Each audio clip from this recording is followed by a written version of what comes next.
Aries 14, a serpent coiling near a man and a woman. Sexuality is just misunderstood. Totally. And it's hardly surprising because it has been taught very, very badly for centuries. Really centuries. The Christian approach to sexuality is a distortion which borders on the worst evil ever perpetrated on society. We're living in a world of duality. That's where we are. The positive and the negative are interacting all the time.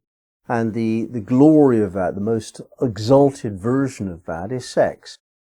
And for us not to be allowed to understand sex as a sacred act and celebrate that and be trained in that and to develop that consciousness is a denial of the most important aspect of our being. And the Christian church has been responsible for perpetrating this terrible crime on humanity.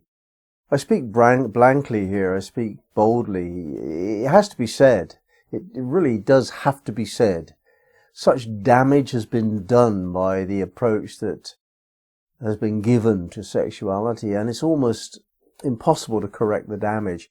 But some people try, and we have some wonderful examples of where people are trying to introduce sacredness once again into sexuality and to practice such things as Tantra and Kundalini Yoga. There are Kundalini practices within Sufism as well, so that you can just approach this whole question of positive and negative in the presence of God. If you don't understand duality, then you don't understand life. It's that simple. There isn't anything else going on in life than duality. There's the push and the pull, or the push and the push back, and the reconciliation. That's it. That the yang pushes, the yin accommodates and pushes back, and the reconciliation is the force that creates creativity, creates sacredness.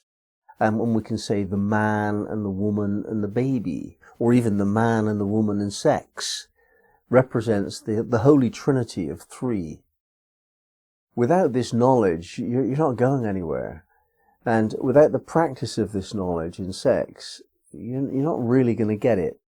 There may be some other versions of the same energy that can be expressed, particularly dancing, I would say, and one or two other forms, but sex is what people really must know about because it's just so primary in our lives. And whatever state we're in when we have sex, whatever comes out of that act of sex is going to be a representation of that energy. So if when you're making love to your spouse, you do so in love, in sacredness, then should you have a child, that child will be born as a child of God. And if you don't, if your sex is practiced through lust or domination or fear or possessiveness or emotional blackmail or whatever else is motivating you, then that will be the energy configuration of any creative output that comes from that, which of course most often we think of a baby. There's more though. Making love does not only create babies, it creates relationship. And your relationship comes out of the energy that you bring to the sexual act. Now, the mystic's approach to this question, we're not only talking about sex here, we're just sort of noticing that there is a great taboo about sex. However, there's a great taboo about denial, about dark energies of any kind. In fact, we associate the word darkness with evil, bad, don't do it. That's what darkness has come to mean. But it's not. Light and dark are aspects of each other. The light can't exist without the darkness, any more than the darkness can exist without something to illuminate it. It's just the yin-yang symbol teaches this. This is a great source of wisdom for meditation, the yin-yang symbol.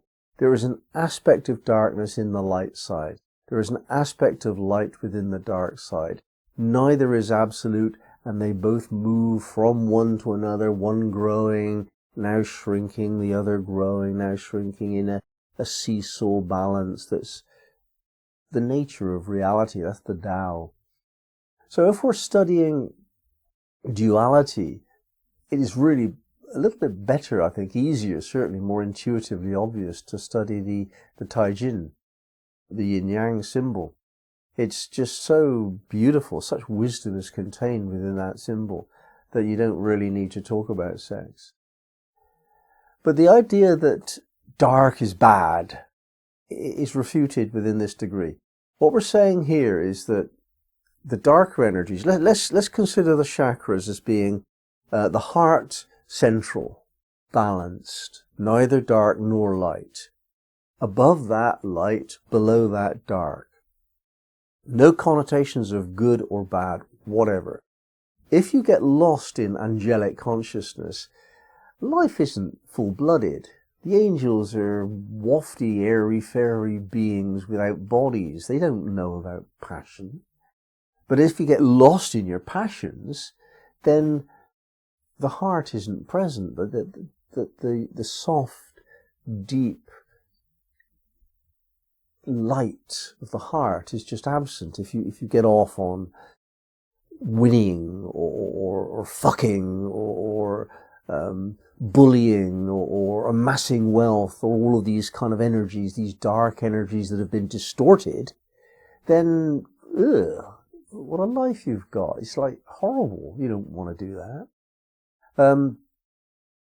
So what we're trying to do is understand that on the one hand, distortion of darkness leads to an ugly life, which isn't very nice. You know, you just start filled with fear and anxiety and fearful and anxious people. Like, you really don't want it. It leads you somewhere that the body rejects. The body becomes ill when you do that anyway, apart from the heart.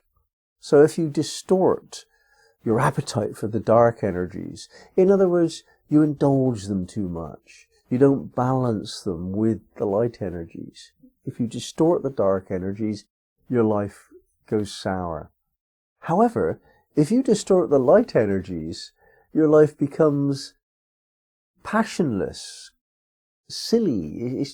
These are the pink and fluffies that believe that love is the only thing that there is, and that love will find a way, and all you need is love, and like all of that. It's just not real. We're here in physical bodies. So all of that light stuff that angels do, it doesn't engage with the earth plane. We've chosen to have physical bodies in order that we can actually exercise greater wisdom, greater self-control, greater awareness of how to balance light and dark. The balancing act is that which deepens and develops the heart. It is balance that develops the heart. And then we experience greater love.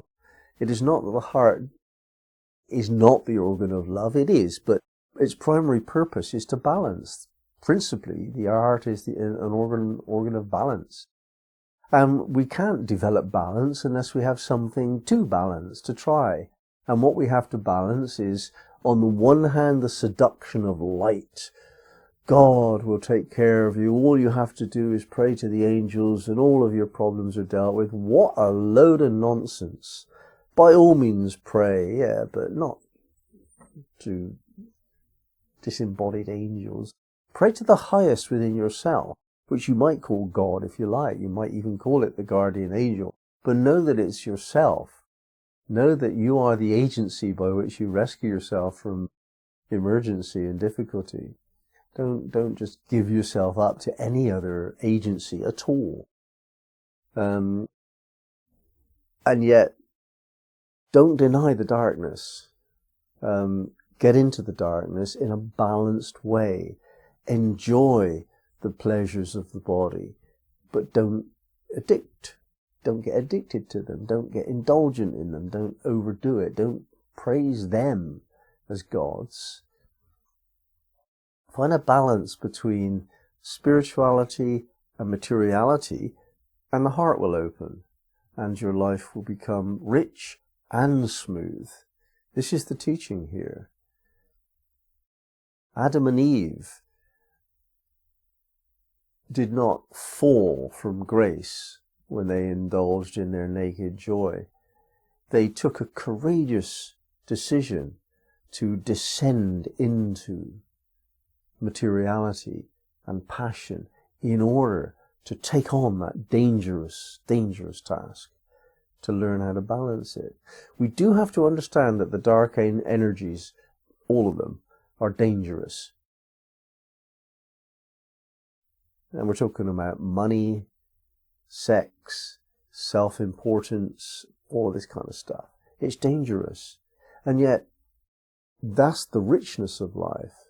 And if we can just balance that, then our spiritual journey is deeper, more powerful, and we have further reach. It's to be advised.